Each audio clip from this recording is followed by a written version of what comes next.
Now, there are only two animals on the planet that the Creator identified himself with. I've read hundreds of books, and that's my commitment. For the last 20 years, I've been reading 4 books a month.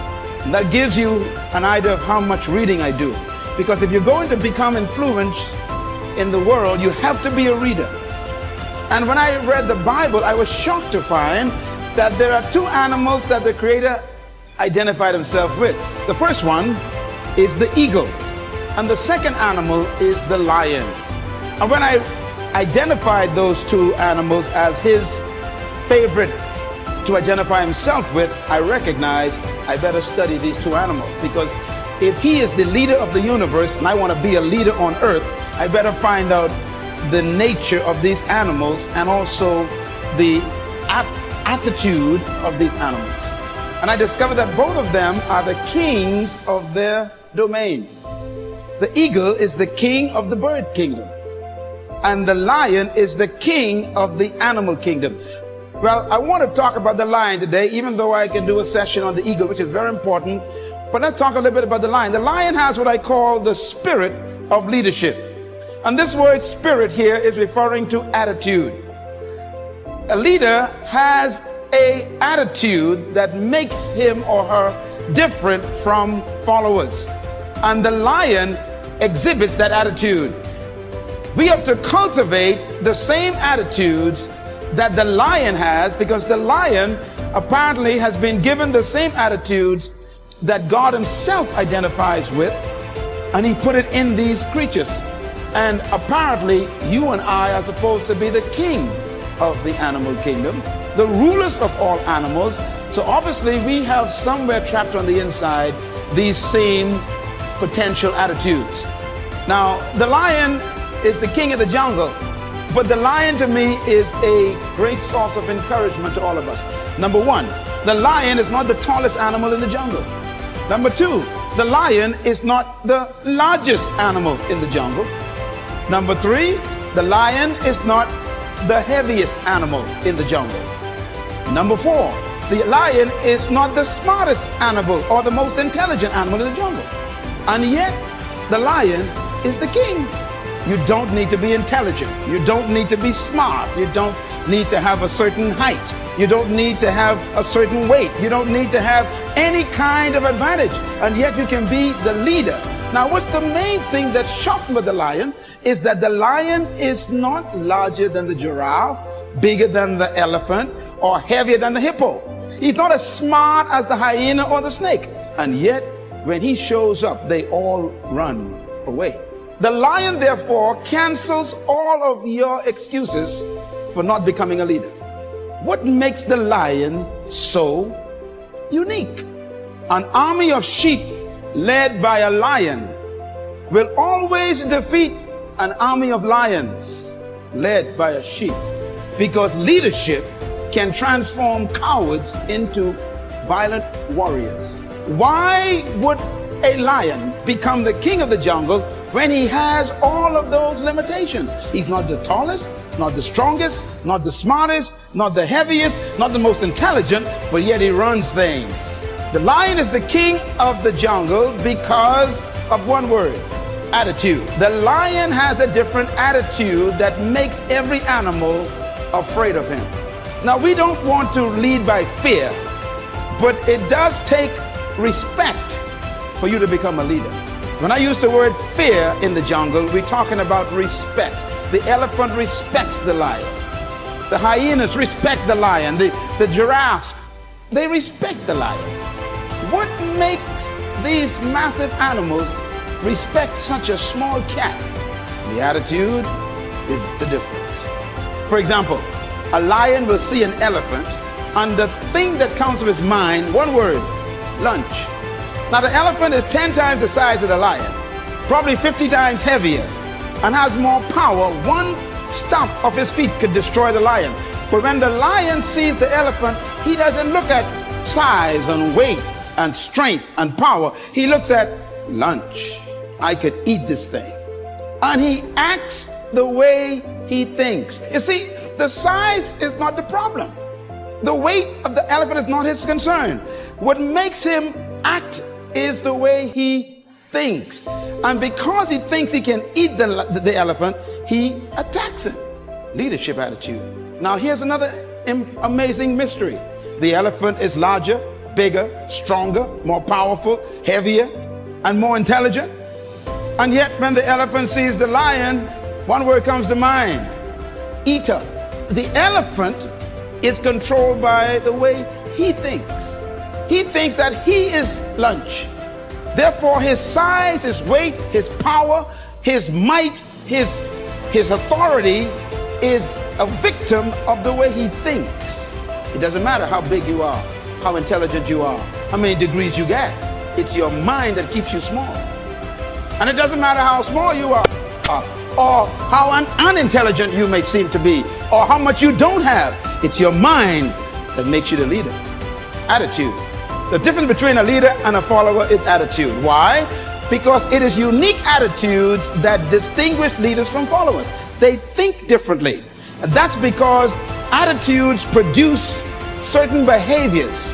And those behaviors stretch the leader beyond the limitations of the norm. In other words, it is the thinking of the person that makes them see circumstances differently. How do you think? Write this down. Attitude is a product of belief. This is very important to develop your leadership. Attitude is a product of belief. You cannot have an attitude beyond your belief. So your attitude comes from your belief system. The lion is the king because of what he believes about himself and what he believes about the elephant and the giraffe. He believes that they are lunch and he believes he can eat them. His belief system controls the whole situation when they meet. I was born in a house on 4 rocks, 2 bedrooms, 11 kids, 1 mother, 1 father. 1 bedroom for my mom and dad, the other for my 7 sisters. And of course the boys had to find somewhere to sleep. I remember sleeping on a mattress on the floor. I remember sleeping on one time on a mat, and that sheet never kept the mosquitoes out. All around me was poverty, but we didn't know that because everybody was poor. The only way you know you're poor is when you meet a rich person. And there I was sleeping on the floor. Wonderful family. They loved me. We loved one another. My parents loved us. We loved them. We had a great family, but we didn't have much. And every opportunity was around me to think negative. I was on the other side with alcoholics all over the place. And I remember my mother and father would tell us things to fix our belief system. They would say, you can do anything you want to do, son. And they said that when I was sleeping on the floor. They were working on my belief system. And then they taught us the Bible. Now, I don't know about you and your belief about the Bible made me what I am today. So don't you talk bad about the Bible. And if you don't believe in the Bible, that's okay. I'm doing just fine, believe me. And the Bible helped me become what I am. But it was that book that checked my thinking. Ephesians 3 verse 20. Don't you laugh at the Bible. The verse said, now unto him who is able to do exceedingly abundantly above, far beyond all you can ever ask, think, or imagine, according to the power that worketh within you. I went from an F student to an A student in 1 semester because of my belief system. I graduated head boy. It was my what? Belief system. No one can live beyond the limits of their belief. So if you want to live beyond what you're living now, you have to change your belief system. Leaders are born when you have the discovery of a new belief system. The secret to anyone rising is what happens in their belief system. Your life is what you think it should be. That's exactly what you are right now. You are what you thought you should be. And if you don't like who you are, you got to change what you think you should be. That's how leaders are born. No amount of training in leadership skills or management methods or titles, no amount of promotion or associations with rich people or smart people can ever substitute for the right attitude. No substitute for it. As a matter of fact, your leadership development is determined by, number 1, your perception of who you are. Number 2, by why you think you exist. And number 3, these are very important, your sense of significance. I am giving you my secret to life right here. What brought me from the floor to flying my own jet is these simple statements here. You got to first change your perception of who you are. And that starts with a belief system. Secondly, you must change your perception of why you think you exist. And number three, your sense of significance, your perception of who you are. You've got to change it. And most of our perceptions are other people's concepts of us, and therefore we don't have self-concept, we got other concept.